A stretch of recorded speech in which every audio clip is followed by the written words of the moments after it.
Detik-detik keluarga pasien aniaya dokter di Rumah Sakit Otak dan Jantung Pertamina Makassar.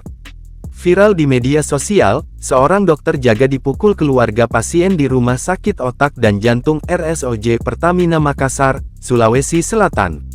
Dalam rekaman video diunggah akun Instagram @makassar.info, terlihat seorang pria yang diduga merupakan anggota keluarga pasien menganiaya dokter jaga tersebut. Belum diketahui pemicunya, sang dokter tiba-tiba didorong pelaku, lalu dipukul dengan kepalan tangan. Sang dokter pun terjatuh dan duduk di kursi tunggu akibat dorongan tersebut. Perawat lain yang menyaksikan kejadian itu berusaha menenangkan pelaku.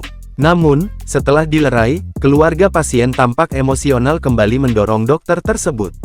Kanit Reskrim Polsek Biringkanaya, Ibtu Suryadi Syamal, dikonfirmasi, membenarkan adanya kejadian tersebut. Menurutnya, korban telah melapor ke Polsek Biringkanaya.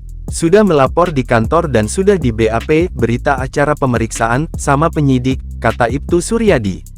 Ia juga menyatakan bahwa pihaknya sedang menyelidiki pelaku dalam kasus ini. Tribun telah berusaha mengonfirmasi korban, diketahui bernama Dr. Muirham Ramli. Namun ia belum bersedia menjelaskan kronologi kejadian. Agar informasi tetap satu pintu, silakan langsung ke manajemen RSOJ, Mas, jawabnya saat dikonfirmasi via pesan WhatsApp.